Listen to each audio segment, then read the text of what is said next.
Bismillahirrahmanirrahim. Assalamualaikum warahmatullahi wabarakatuh. Sahabatku, berjumpa kembali dalam Ustadz Aris Wibowo Channel. Apa kabarnya hari ini? Mudah-mudahan dalam keadaan sehat walafiat, senantiasa mendapatkan lindungan dari Allah Subhanahu wa Ta'ala. Sahabatku, kembali kita akan melanjutkan kajian kita yang malam hari ini kita akan membahas satu pertanyaan. Apakah pertanyaannya? Ustadz, apakah tips menggapai Lailatul Qadar? Baik, pertanyaan adalah tips menggapai Lailatul Qadar. Sahabatku, yang perlu kita ingat adalah Lailatul Qadar adalah terjadi pada malam hari karena berasal dari kata Lailatun, malam. Maka Lailatul Qadar terjadi pada malam hari. Maka kita akan memperbanyak ibadah kita pada malam harinya. Maka perlu beberapa tips untuk mendukung baik fisik kita, ruh kita dalam beribadah di malam harinya. Yang pertama, tipsnya adalah menjaga kebugaran fisik kita, yaitu dengan olahraga ringan sebelum berbuka puasa, misalkan dengan bersepeda statis misalkan 15 menit, atau peregangan tubuh misalkan bagian tangan, kaki, leher, push up 10 kali, sit up 5 kali, dan lain-lain yang ringan-ringan saja sebelum kita berbuka puasa agar fisik kita tetap bugar di malam harinya. Yang kedua tipsnya adalah mengkonsumsi suplemen penunjang kesehatan, misalkan dengan meminum madu, misalkan lagi kurma, minyak zaitun, atau suplemen-suplemen lain yang bisa mendukung kesehatan dan kebugaran kita di malam harinya, juga di siang harinya. Yang ketiga adalah mengatur jam tidur. Bagi pekerja yang seharian beraktivitas biasanya full, fisik akan mengalami kelelahan dan mudah mengantuk ketika sampai rumah atau beraktivitas setelah pulang kerja. Maka dianjurkan setelah sholat isya dan tarawih untuk segera tidur dan dijadwalkan atau dibuat alarm bangun pada tengah malam atau sepertiga malam. Setelah itu boleh melakukan sholat malam atau memperbanyak tilawah, atau juga dengan memperbanyak zikir kepada Allah Subhanahu wa Ta'ala. Yang keempat adalah senantiasa sholat berjamaah. Bagi kondisi seperti sekarang ini yang merupakan pandemi COVID-19, maka kita tetap menjaga sholat berjamaah di rumah kita, karena dalam sebuah hadis Rasulullah SAW bersabda, an Anas bin Malik radhiyallahu anhu qala an-nabiy sallallahu alaihi wasallam man shallal maghriba wal isya'a fi jama'atin hatta yanqadiya syahr ramadhana faqad asaba min lailatul qadri bihazin wafirin, rawahu al-Baihaqi.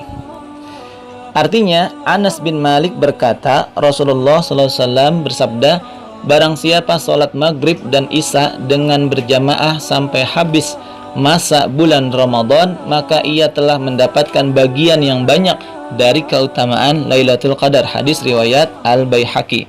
Di hadis lain Rasulullah SAW bersabda, an Abi Hurairah radhiyallahu anhu qala Rasulullah sallallahu alaihi wasallam man shallal isya'al akhirata fi jama'atin fi ramadhana faqad adraka lailatul qadri, rawahu Ibnu Khaizimah da Al-Baihaqi. Artinya, Abu Hurairah radhiyallahu anhu berkata, Rasulullah SAW bersabda, Rasulullah telah bersabda, barang siapa sholat isya tengah malam dengan berjamaah dalam bulan Ramadan, maka ia telah mendapatkan bagian dari Lailatul Qadar. Sahabatku, maka tetaplah kita menjaga sholat jamaah kita, walaupun dalam kondisi sekarang ini kita tetap berjamaah di rumah dengan istri kita, dengan anak-anak kita. Tips yang keempat. Tips yang kelima adalah melakukan i'tikaf. I'tikaf memang yang afdolnya atau seharusnya dilakukan di masjid. Tapi dalam kondisi pandemi COVID-19 seperti saat ini, maka kita dibolehkan itikaf di rumah. Kita dengan alasan kebiasaan itikaf kita pada bulan Ramadan sebelumnya, maka dibolehkan beritikaf di rumah. Kedua, di rumah kita memiliki agenda-agenda seperti itikaf layaknya di masjid. Misalkan setelah sholat maghrib, isya, dan tarawih, kita punya agenda misalkan tadarus Quran, tilawah Quran, dan lain-lain yang semisal seperti agenda itikaf di masjid. Dan insya Allah niat kita karena Allah, ibadah insya Allah itu dinilai itikaf walaupun dilakukan di rumah karena kondisi yang seperti ini. Yang keenam adalah memperbanyak berdoa sebagaimana doa-doa yang diajarkan oleh Rasulullah sallallahu alaihi wasallam dalam hadisnya.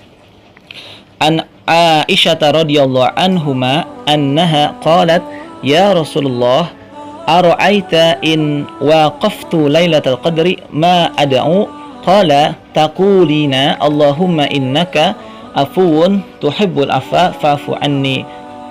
Artinya Aisyah radhiyallahu anha berkata, wahai Rasulullah, bagaimana pendapatmu kalau aku bisa menjumpai Lailatul Qadar? Doanya apa yang harus aku baca? Rasulullah menjawab, bacalah doa, ya Allah, sesungguhnya Engkau Maha Pengampun dan suka memberi ampunan, maka ampunilah dosa-dosaku. Hadis riwayat Ibnu Majah.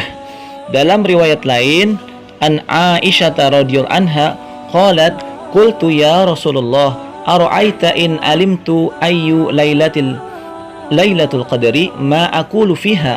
Qala quli Allahumma innaka afuwun karim tuhibbul afwa fa'fu anni. Aisyah berkata, aku bertanya kepada Rasulullah, kalau aku mengetahui Lailatul Qadar, apa yang harus aku baca saat itu?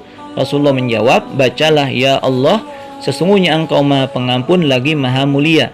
Engkau suka memberikan ampunan, maka ampunilah dosa-dosaku. Hadis riwayat At-Tirmizi. Yang ketujuh tipsnya adalah tidak melakukan dosa di siang hari. Orang yang melakukan dosa di siang harinya atau jauh dari Allah di siang harinya, maka sudah pasti malam harinya dia akan jauh dari Allah Subhanahu wa ta'ala. Karena orang yang melakukan dosa di siang hari, dia akan semakin jauh dan semakin jauh dari Allah Subhanahu wa ta'ala. Memperbanyak ibadah di siang hari, niscaya kita akan dimudahkan untuk bangun di malam hari. Ada seorang ulama salaf berkata, janganlah engkau bermaksiat kepada Allah di siang hari, niscaya dia akan membangunkan di malam hari. Hasan al-Basri rahimahullah pernah ditanya oleh seseorang, wahai Abu Sa'id, aku tidur malam dalam kondisi sehat dan aku ingin sholat malam. Aku juga sudah menyiapkan wuduku sebelumnya, tetapi mengapa aku tidak bisa bangun pagi? Hasan menjawab, dosa-dosamu telah menjeratmu. Dalam kitab Ihya Ulumuddin. Tips yang ke-8 yang terakhir adalah saling mengingatkan satu sama lainnya antar anggota keluarga atau juga bisa dengan teman-teman. Misalkan saling membangunkan pada waktu tengah malam atau sepertiga malam. Misalkan dahulu ada komunitas tahajud call. Kalau sekarang misalkan saling mengingatkan dalam tilawah Quran, ada komunitas odoj dan lain-lain. Sahabatku, inilah beberapa tips yang bisa menunjang insya Allah mudahkan kita menggapai Lailatul Qadar. Semoga Ramadan ini Allah berikan kepada kita semua malam kemuliaan, yaitu malam Lailatul Qadar. Amin, amin ya rabbal alamin.